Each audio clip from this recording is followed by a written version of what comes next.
Welcome back. America's airports are back up and fully running after the longest government shutdown in history. The FAA lifting all restrictions imposed at 40 major airports, bringing an end to weeks of delays and cancellations. Nightmares.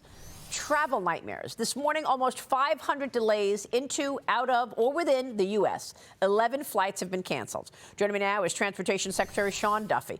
Secretary, great to see you, and I want to thank you so much for all the work you've been doing. You've been doing a great job. Thank you, Maria. It's been a tough go of it. 43 days of a shutdown, and it got a little wild at the end. There are a lot of cancellations, a lot of delays, but we're back.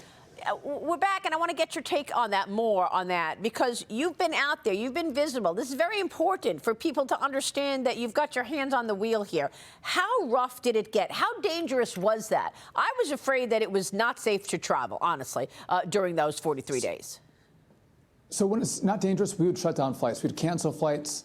Airlines would actually ground their fleets. We saw, though, more pressure coming from air traffic controllers. We saw risk elevations. And that's why we took the steps to say, you know what, we're going to, over the next week, we are going to reduce capacity by 10%. We started with 4% a week ago last Saturday. We went to 6% on the following Tuesday. And then we had the government shutdown end. And so we were able to roll those restrictions back. But again, when you see that risk elevation, you have to take action to reduce it. And we did that. And I think what was important, Maria, is to continue to communicate with the American people what we were doing, what we were seeing. And there's a lot of politics at play. And, you know, again, we were concerned about the shutdown. But I found my role to be, let's talk about the safety component. Let's talk about what's happening in the skies. And let's talk about what we are doing to reduce the risk. And it has a huge impact on our economy. The airline CEOs would say they saw their bookings decrease as the shutdown wore on, and there was more cancellation and delays. But that's also hotels and restaurants, business travel. So it was having a huge impact on our economy. And to get us back to normal, I think, is critical. And we're looking forward to the Thanksgiving travel season. And again, maybe we say this every year, but we are going to have the busiest Thanksgiving travel season ever, which means, you know, we're going to need to, and I don't mean to pivot on you, but we do need to modernize our airspace, right? Because our airspace only gets busier, which is why it's so important to build this brand new air traffic control system. The Congress has given us $12 billion. We need another almost $20 billion to finish the job. It's going to take us, you know, 3 or 4 years to get it done. But again, this hasn't been done for decades, and now is the time to do it. And do you want to be able to tap into the reserve fund should this ever happen again? So, yeah, I need Congress to take action. If there is another shutdown, I want to make sure air traffic controllers get paid. We can't have them call out sick. We can't have them not show up. On the last Saturday of the shutdown, there were 81 staffing triggers. I mean, this was a huge number, and that's why you saw mass chaos in the system, and why we had so many cancellations and delays. And so, if we have just at least that release valve to make sure that the controllers get paid, and we don't have this disruption in the future, I think that would go a long way for both Republicans and Democrats to take this off the table. Again, we don't want to see more risk in air travel. We don't want to see more pressure coming from air traffic controllers. We want to take that off the table. Safety is paramount. And, you know, I think this would be a good option. I know the House is going to look at this, and so too will the Senate. And you said that you've been in touch with the airline executives. What kind of an impact are you expecting on fourth quarter growth numbers, on earnings numbers for the fourth quarter, given this 43-day lockdown? Well, yeah, it's going to have an impact. I mean, a huge part of our economy is travel. And again, we saw bookings get canceled or new bookings not come in for air travel. But again, that ricochets through the economy with, again, hotels and in restaurants. And so I do think it's going to have a major hit. Now our car rental companies did fairly well. When people couldn't fly, they were renting cars and driving. You know, Amtrak did well. Dynamic pricing brought Amtrak pricing, you know, near sky high. So those two spaces did well. But in regard to the travel industry, it was incredibly painful. I even heard that we had some CEOs of the NFL, some owners, that are like, listen, people want to come to our games. They can't make it to the games. I mean, they were thinking about getting engaged as well. And not about the politics of a shutdown. Yeah. Just saying, end the shutdown And you guys sit and negotiate your differences, but you can't go 43 days and think this is not going to have an impact on the economy. Of course, of course. Look, I want to talk more about your portfolio, but I definitely want to get to space. So let me ask you about space right now. What you're talking about right now are all national security issues. And space is also a national security issue because that's where our satellites are. We know that. What are you intending in terms of following through on your declaration that America is not going to be permitted to lose the moon race against China? Tell us what you're doing, even though, you know, you're no longer the NASA administrator. I want to get your take on the importance here because you have led on this. If not just for the moon race, you've led on protecting space as a national security issue. And of course, President Trump has set the tone on all of it. Yeah, so I'm still the acting NASA administrator. And so what we've done, Maria, is, again, SpaceX, an amazing company, but the timeline to get to the moon was getting pushed back by SpaceX. And so I had a conversation with other space companies, and they said, you know, listen, if you want to open up the contract in the sense that let us compete, if we can show you that we could get to the moon in a more timely fashion, let us compete for it. And so we've done that. Blue Origin is one that says they can get to the moon by the summer of 28.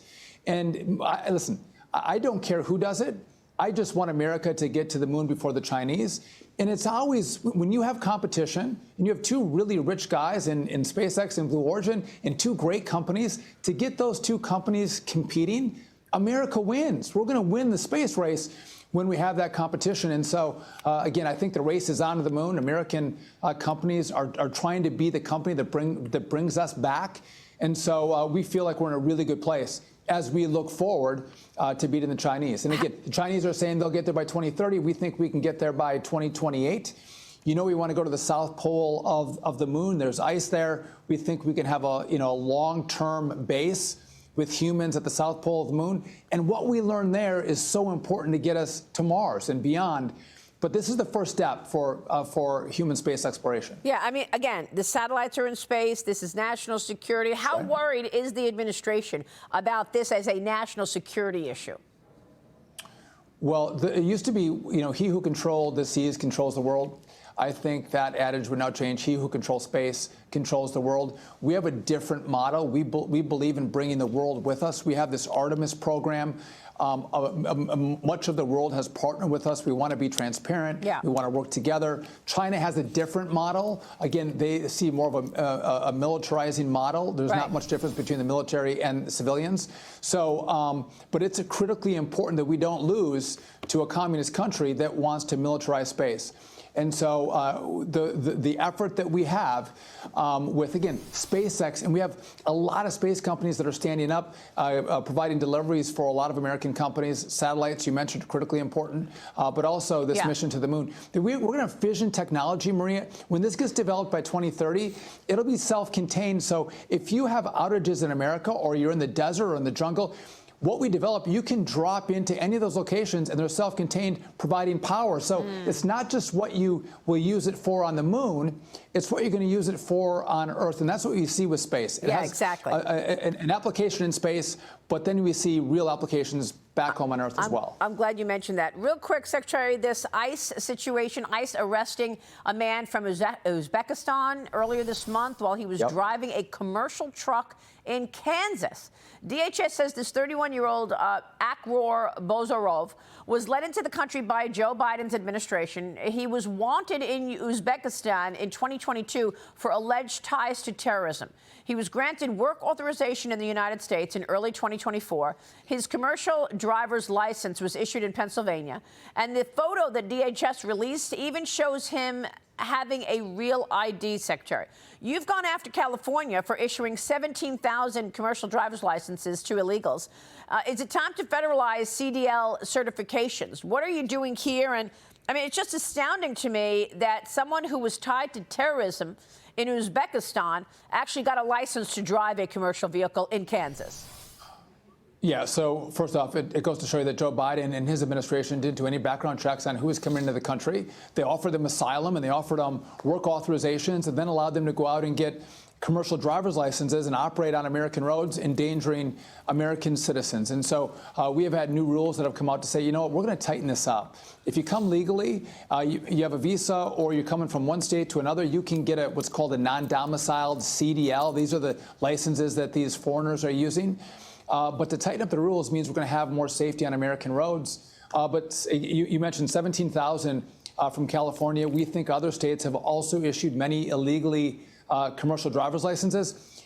There were 200,000 non-domiciled CDLs issued to foreigners. Wow. We think 194,000 of them were issued illegally. Oh my goodness. And would not comply with our new rule. And so again, you've aired these crashes, Maria. Yeah. They're horrific. When people can't understand the English language, they can't read signs, and they don't know the rules of our road. Terrible. That's a problem. Americans aren't safe. And we also see that there's CDL mills, commercial driver's license mills, where people aren't being properly trained. They're being pushed through, getting licenses, and then again driving across the country. Unbelievable. If I can make one last point, Maria. Yeah. It's driving American truckers out of business. Good point.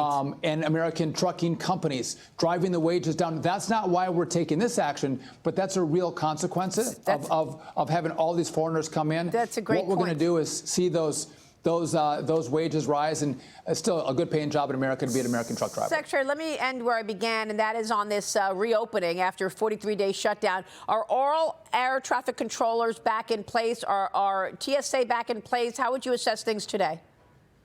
Yeah, we're back to where we were before the shutdown, so it's not perfect. We're still 2,000 air traffic controllers short, but we are back to where we were before the shutdown. And again, we have disruptions throughout the airspace. We manage that.